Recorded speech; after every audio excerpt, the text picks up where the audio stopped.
Court justice Himanshu Joshi का अभिनंदन और स्वागत समारोह जिला कोर्ट की कॉन्फ्रेंस हॉल न्यू बिल्डिंग में रखा गया। जिला कोर्ट हाई कोर्ट में वकालत कर चुके जस्टिस हिमांशु जोशी बतौर हाई कोर्ट जज जिला कोर्ट पहुंचे तो भाव विभोर नजर आए। अभिभाषक साथियों ने बड़ी ही आत्मीयता से किया जस्टिस हिमांशु जोशी का स्वागत। High court justice Himanshu Joshi ने कहा, आज आपके बीच आकर मन भाव विभोर हो गया है। जिला अभिभाषक संघ के अध्यक्ष LL यादव ने आयोजन की जानकारी दी। साथ ही बताया कि high court justice Himanshu Joshi ji के सामने अभिभाषकों की समस्याओं को भी रखा है, जिस पर उन्होंने जल्द ही हल करने का आश्वासन दिया है। यहाँ पाकर मन हृदय जो है पूरा भाव विभोर हो गया। ऐसा लगता है कल ही की तो बात थी कि इन्हीं कोर्ट रूम के समक्ष कई मर्तबा आप लोगों के सानिध्य में आगे एक सफल व्यक्ति बनने के लिए प्रयासरत था। और आज आप सब लोगों का ही आशीर्वाद आज आप सब लोगों के इस मंच पर संबोधित कर रहा हूँ। सिर्फ चंद शब्दों में ये कहकर अपना विराम करूंगा कि सिर्फ इस मुकाम को हासिल करने के लिए 3 ही शब्द काफी है, जो 3 कैपिटल एज मुझे मेरे गुरु ने सिखाया है। सबसे पहला है हार्डवर्क। बिना हार्डवर्क कोई भी शॉर्टकट नहीं है इस लाइफ में कहीं किसी भी मंजिल को पाने का। दूसरा शब्द है ऑनेस्टी।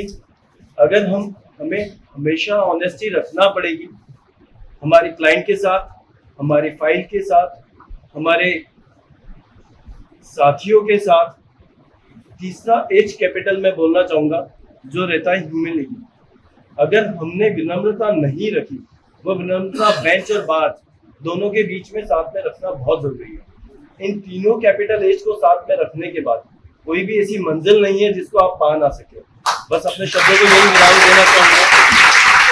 अभिभाषकों के आशीर्वाद से आज जिस मुकाम को हासिल किया है, ये सब आप लोगों का ही आशीर्वाद है। धन्यवाद। आज इंदौर अभिभाषक संघ के द्वारा न्यायमूर्ति हिमांशु जोशी जी, जो मध्य प्रदेश उच्च न्यायालय में न्यायमूर्ति है, उनका इंदौर अभिभाषक संघ के द्वारा स्वागत समारोह रखा गया था और आज वो उपस्थित भी हुआ हमारे बीच। सम्मान इसलिए था कि वो इंदौर अभिभाषक संघ के सक्रिय सदस्य भी रहे।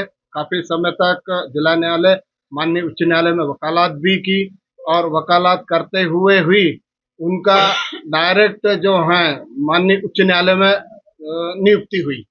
तो उनके उपलक्ष्य में, क्योंकि हमारे बीच से एक अभिभाषक के बीच से गए हुए थे, इसलिए इंदौर अभिभाषक और सभी अभिभाषक गण के द्वारा उनका स्वागत रखा गया। क्योंकि वो यहाँ अभिभाषक रहे तो हमारे द्वारा बिल्कुल डिमांड की गई है कि हमारी जो समस्या है, ज्वलंत समस्या है, चाहे जिला न्यायालय की समस्या हो या हमें अभी 140 जो पिपले आना है वहाँ जो समस्याओं का सामना करना पड़ेगा, उन दोनों बातों के लिए यहाँ के लिए बताया गया कि यहाँ छोटी छोटी कोर्टें काम करने में वकीलों को काफी असुविधा हो रही है।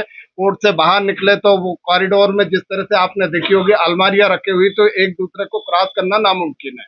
और यहाँ से जाने के बाद, इन समस्याओं से निपटारा पाने के बाद यदि हम वहां जाएंगे नई बिल्डिंग में, तो वहां अभिभाषकों के लिए कहीं ऐसी कोई जगह नहीं है कि जिसमें हमारे लिए चैम्बर बन सके। तो उन दोनों बातों के लिए हमने मुख्यतः उनके सामने रखा कि आप चूंकि यहाँ इंदौर अभिभाषक संघ के जिस तरह से जिला कोर्ट हो या कहीं माननीय उच्च न्यायालय हो, सब अच्छे तरह से वाकिफ है, तो हमारी समस्या का प्राथमिकता के तौर से आप इसका निराकरण करने में हमें सहयोग। उन्होंने हमें आश्वासन दिया कि मैं प्रयास पूर्णतः करूंगा और जितनी जल्दी से जल्दी हो सके, क्योंकि कुछ समय तक यहाँ वर्क होना 4 से 6 महीने के आसपास, यहाँ भी जो हो सकेगा, जो जरूरी होगा वो बिल्कुल करवाऊंगा। और यहाँ से यदि पिपले आना में कोर्ट जा रही है तो उन्होंने बिल्कुल आश्वासन दे के गए हैं कि आप लोगों के लिए चैम्बर का जो आपने पैसे वहाँ जमा किए हैं, और करीब 1500 से ज्यादा अभिभाषकों ने पैसे जमे के करोड़ों रुपए से अधिक, तो बिल्कुल प्राथमिकता के तौर से मैं बिल्कुल ध्यान दूंगा और आपको पूरा वहाँ का बताऊंगा और पूरा आपका सहयोग करूंगा,